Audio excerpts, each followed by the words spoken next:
Hello दोस्तों, स्वागत है आपका हमारे यूट्यूब चैनल मैजिक मास्टर जी में। दोस्तों, मैं आपको दो आकृति बता चुका हूं और उससे रिलेटेड सारे फॉर्मूले मैं करा चुका हूं, घन और घनाभ। आज हमारी तीसरी आकृति है बेलन, और मैं आज आपको बेलन के बारे में बताऊंगा। अगर आपने ये वीडियो पूरी देखी तो आपको बेलन में कोई भी डाउट नहीं रहेगा। यह आकृति होती है बेलन की, ठीक है। इंग्लिश में बोलते हैं इसे सिलेंडर। तो अब आप जरा देखो कि यहाँ से यहाँ तक की दूरी को व्यास कहते हैं डी, और व्यास का आधा होता है त्रिज्या, ये तो आपको पता ही है। यानी त्रिज्या आर बराबर क्या होता है, d/2, यानी व्यास का आधा क्या होता है, त्रिज्या होती है। और यहाँ से यहाँ तक की इसकी होती है ऊंचाई, ठीक है। तो अब चलते हैं इसके फॉर्मूले की ओर। पहले मैं बता दूं कि जैसे पहला फॉर्मूला है बेलन के वृत्तीय सिरे का क्षेत्रफल। अब बेलन के वृत्तीय सिरे का, देखो ये वाला हिस्सा देखिए आप, ये सिरे का है और ये है एक वृत्तीय। तो आपने पहले वैसे भी पढ़ा होगा वृत्त का क्षेत्रफल क्या होता है, तो क्या होता है पाई आर स्क्वायर। अब आप देखिए जितना ये है ऐसे ही ये तो सिरे का हो गया, और ये क्या हो गया, ये आधार का हो गया। लेकिन ये हिस्सा भी तो ऐसा ही है बिल्कुल ऊपर जैसा, तो ये क्या हो गया, बेलन के वृत्तीय आधार का क्षेत्रफल। तो आधार का भी क्षेत्रफल क्या हो गया, पाई आर स्क्वायर। इसका मतलब सिरे का क्षेत्रफल और बेलन के आधार का वृत्तीय आधार का क्षेत्रफल दोनों क्या होंगे, समान होते हैं। क्या होते हैं, पाई आर स्क्वायर, ठीक है। अब चलते हैं बेलन के वृत्तीय भाग की परिधि। अब ये वृत्तीय भाग की मैंने आपको बता दिया, वृत्तीय भाग एक शीर्ष वाला है और एक इसके आधार वाला है। दोनों ही कैसे हैं, वृत्तीय है। तो मैंने वृत्तीय भाग का कर दिया, चाहे ऊपर का हो चाहे नीचे का, दोनों का ही सेम रहेगा। और ये रहेगा 2πr। ये क्या हो गया, इसका परिधि होगी वृत्तीय भाग की परिधि, और ये क्षेत्रफल वृत्तीय भाग का ही होता है। चलते हैं हम अपने तीसरे फॉर्मूले की ओर। हमारा तीसरा फॉर्मूला है बेलन का आयतन। अब बेलन का आयतन वैसे तो आप डायरेक्ट याद कर लेना, लेकिन मैं बता दूं कि बेलन का आयतन क्या होता है, क्षेत्रफल, जो इसका क्षेत्रफल आया, क्षेत्रफल गुणा ऊंचाई। अगर हम क्षेत्रफल में ऊंचाई की गुणा कर दें तो हमारा आयतन आ जाता है। याद करने की ट्रिक है, वैसे तो बच्चे सभी डायरेक्ट याद करते हैं पाई आर स्क्वायर एच, लेकिन अगर भूल जाओ तो ध्यान रखना क्षेत्रफल में अगर ऊंचाई की गुणा कर दें तो वो किसका फॉर्मूला आ जाता है, बेलन के आयतन का फॉर्मूला आ जाता है। क्षेत्रफल किसका, वृत्तीय भाग का क्षेत्रफल गुणा ऊंचाई। आते हैं बेलन का वक्र पृष्ठ। तो वक्र पृष्ठ का भी आसानी से सूत्र है वृत्तीय भाग का की परिधि, यानी परिधि में अगर मैं ऊंचाई की गुणा कर दूं, किसकी, ऊंचाई की गुणा कर दूं, तो ये क्या, ये फॉर्मूला बन जाता है हमारा वक्र पृष्ठ का। तो परिधि क्या होती है, 2πr। अभी तो बताई थी, इसीलिए मैंने बताई है ताकि आप फॉर्मूले भूलो ना। और यही मेरा उद्देश्य है इन वीडियो को बनाने का, कि बच्चे फॉर्मूले याद करते हैं और वो सूत्रों को ऐसे ही भूल जाते हैं। तो वो ध्यान रखें कि अगर हम रट के याद करेंगे तो भूलेंगे ही, लेकिन अगर आप समझकर फॉर्मूले याद करते हो तो आप कभी नहीं भूलोगे। चलते हैं बेलन का संपूर्ण पृष्ठ। तो संपूर्ण पृष्ठ क्या है भाई, एक तो पहले तो वक्र पृष्ठ, लेकिन वक्र पृष्ठ में क्या निकलता है, बस यहीं का पृष्ठ निकल जाता है। लेकिन इसके ऊपर नीचे क्या है, दो वृत्तीय सिर, एक सिरा है, एक वृत्तीय सिरा है और एक वृत्तीय आधार है। तो इसका मतलब क्या हो गया, दोनों वृत्तीय सिरे या भाग, सिरों का क्षेत्रफल इसमें और जुड़ जाता है, तो हमारा क्या आ जाता है, संपूर्ण पृष्ठ आ जाता है। अभी हमने बताया पृष्ठ ये क्या होता है, वक्र पृष्ठ 2πrh होता है, प्लस अब हमारा दोनों वृत्तों का क्षेत्रफल, भाई 2 गुणे 2 है ना, 2, और एक का कितना था, एक का था पाई आर स्क्वायर क्षेत्रफल। अब इसमें से देखेंगे कि क्या कॉमन आ रहा है, एक तो आ रहा है 2π और r, यहाँ क्या बचा, h + r। दोस्तों वैसे आप डायरेक्ट भी याद कर सकते हो, बेलन का संपूर्ण पृष्ठ बराबर 2πr इंटू h + r कोष्टक में, ठीक है। तो आप डायरेक्ट भी याद कर सकते हो, लेकिन अगर आप भूल जाते हो तो आप वक्र पृष्ठ में दोनों सिरे, ये भाई संपूर्ण पृष्ठ की बात कर रहा है तो ये तो है ही वक्र पृष्ठ, और ये दोनों सिरे भी क्या होंगे, इनका क्षेत्रफल भी जुड़ जाएगा। कहीं की जल्दी नहीं है, आराम आराम से समझो आप। ये मैंने आपका बेलन का करा दिया है, आप आराम से इसे नोट कर लेना और प्यारे से अपने नोट्स तैयार कर लेना। अब चलते हैं हम इसी में, इसका दूसरा भाग जो है बेलन का, वो है खोखला बेलन। पहले तो मैं आपको बता दूं कि खोखला बेलन किस टाइप का होता है। आप ये देखो, ये एक बेलन की आकृति है और ये वाली ही मैंने ये बनाई हुई है, जरा देखेंगे इसे तो ये खोखला है।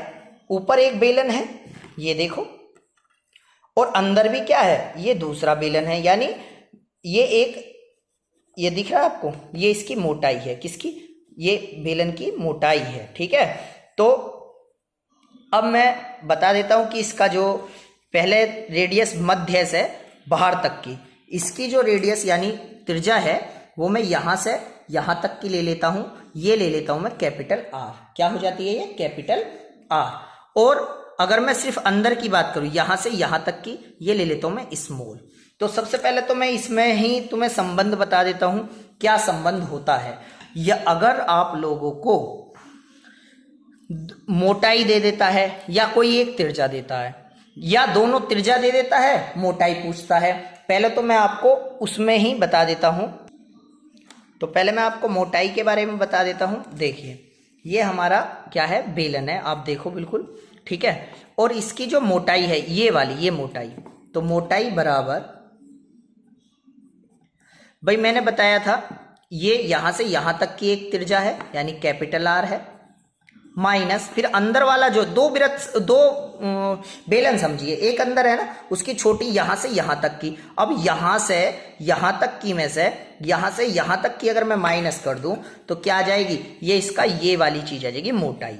तो अब यहां देखो, अगर मैं इसमें से बड़े वाले में से ये छोटा वाला जो यहां तक है, सिर्फ यहां से यहां तक घटा दूं तो ये आ जाएगा ना इसकी मोटाई। तो ये मोटाई में और दोनों त्रिज्याओं में संबंध है। अगर आपको मोटाई दी है तो आप ऐसे भी, मोटाई दी है तो और आपको कैपिटल त्रिज्या पूछ रहा है यानी बाह्य त्रिज्या, तो इसको इधर ले जाओ, क्या हो जाएगा, मोटाई प्लस स्मॉल आर। ठीक है, तो आप ऐसे भी कर सकते हो। ठीक है, अगर स्मॉल आर पूछ रहा है तो क्या हो जाएगा, आर माइनस मोटाई। तो आप ऐसे, अगर डरना नहीं, अगर मोटाई देता कुछ भी देता है तो हम आसानी से निकाल सकते हैं। चलते हैं हम अपने फॉर्मूले की तरफ। अगर खोखले बेलन का आयतन पूछा जाए तो क्या करते हैं, बाहरी बेलन का आयतन यानी जो बड़ी त्रिज्या वाला है, कैपिटल आर त्रिज्या वाला, बाहर वाला, ठीक है, पहले उसका आयतन, तो आयतन के फॉर्मूले हमने अभी बताए हैं, क्या हो जाएगा, पाई capital are square H. Capital R क्यों हो जाएगा, कि बाहरी का, उसमें से घटा देंगे अंदर यानी आंतरिक भीतरी बेलन का आयतन को हम माइनस कर देंगे, तो सिर्फ और सिर्फ क्या बचेगा, खोखले बेलन का आयतन बचेगा, पाई आर स्क्वायर एच। अब मैं इसमें से क्या कॉमन ले लूं, अब देखो यहां पे सिर्फ पाई और एच कॉमन आ रहा है, तो पाई और कॉमन मैंने एच कॉमन ले लूंगा तो R square minus small r square into h. एक तो ये हो गया। अगर कुछ बच्चे, देखो आप वर्क करके घटाओगे तो थोड़ा डिफिकल्ट हो जाएगा, आप डायरेक्ट भी कर सकते हो। ये क्या होगा, ए की 2 माइनस बी की 2, उसकी भी एक वीडियो है बीजगणित की, तो वहां भी फॉर्मूले, वो भी आप देख लेना, अच्छे से समझ लेना। क्या हो जाएगा, आर प्लस आर और R minus r into H. अब इसे डायरेक्ट भी कर सकते हो, क्या, खोखले बेलन का आयतन आप डायरेक्ट भी लिख सकते हो अगर याद करो तो, लेकिन डायरेक्ट में क्या होता है, भूल जाते हैं, समझ करके याद कर लो फिर नहीं भूलोगे। खोखले बेलन का आयतन, खोखले बेलन का आयतन, ठीक है, तो आप इसे डायरेक्ट भी याद कर सकते हो, pi R plus 1 R minus 1 into H. ठीक है, चलते हैं हम, हमारा अगला जो है खोखले बेलन का वक्र पृष्ठ। अब खोखले बेलन का वक्र पृष्ठ अगर हमें निकालना है तो क्या होगा, खोखले बेलन का वक्र पृष्ठ, बाहरी वक्र पृष्ठ प्लस भीतरी वक्र पृष्ठ, ये तो सिंपल सा ही हो जाएगा, 2 pi capital R H plus 2 pi r और एच। देखो एच क्या है, लंबाई तो बराबर ही है ना, तो यानी इसकी ऊंचाई क्या है, बिल्कुल सेम है, ऊंचाई तो क्या है, एच है। अब इसमें से क्या कॉमन ले लिया, 2 पाई और एच कॉमन आ गया है, तो क्या बचा, आर प्लस स्मॉल आर। ये हमारा क्या हो गया, ये वक्र पृष्ठ हो गया। क्या हो गया, वक्र पृष्ठ। मैं इनके मात्र, लास्ट वाली वीडियो जब हमारे सारे खत्म हो जाएंगे तो तब मैं आपको इनके मात्रकों के बारे में बताऊंगा। बच्चे उसमें गलती कर देते हैं बहुत ज्यादा, तो आप तब उसमें गलती नहीं करोगे। अब हम चलते हैं इसका लास्ट प्रश्न, जो संपूर्ण पृष्ठ अगर पूछ लेता है तो पहले सबसे पहले वक्र पृष्ठ लिखते हैं, जो हमने अभी लिखा था। खोखले बेलन का वक्र पृष्ठ क्या लिखा था, 2 pi R plus R into H. अब यहां लिख लो या यहां, एक ही बात है। और 2। अब मैंने बताया था ना, क्या बताया था, दोनों जो मैंने यहां बताया था, दोनों सिरे हैं और दोनों ही कैसे सिरे हैं, वृत्ताकार वलय का क्षेत्रफल है, ये वृत्ताकार वलय का क्षेत्रफल है। तो क्या हो जाएगा, अभी मैंने जो बताया क्या, डायरेक्ट पाई आर स्क्वायर, दो तो ये है ही, और कैपिटल इसमें 2 हैं तो इसलिए दूसरा घट जाएगा, minus r pi small r square. ठीक है, अब जरा ध्यान से देखेंगे यहाँ से बात, अब क्या हो गया, 2 pi R plus R H, last में जो आएगा उसे डायरेक्ट भी याद कर लो, लेकिन समझ के करोगे तो मैंने फिर बताया ना, भूलोगे नहीं, R square minus R square. अब देखो आप 2 पाई, अभी से ऐसे ही, plus R into H plus 2 pi, ये फिर फॉर्मूला बन गया आर प्लस आर और आर माइनस आर।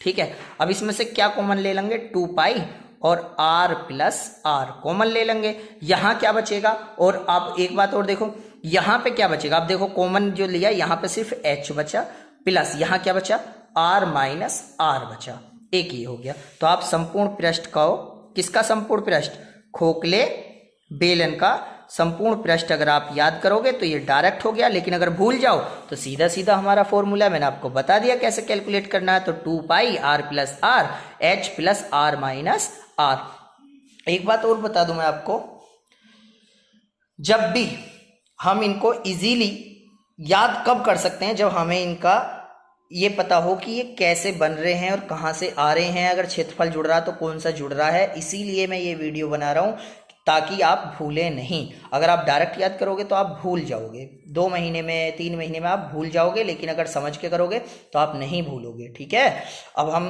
अपनी अगली वीडियो में जो मैं कल अपलोड करूंगा उसमें हम आपको पढ़ाएंगे शंकु। ठीक है, तो धन्यवाद वीडियो देखने के लिए।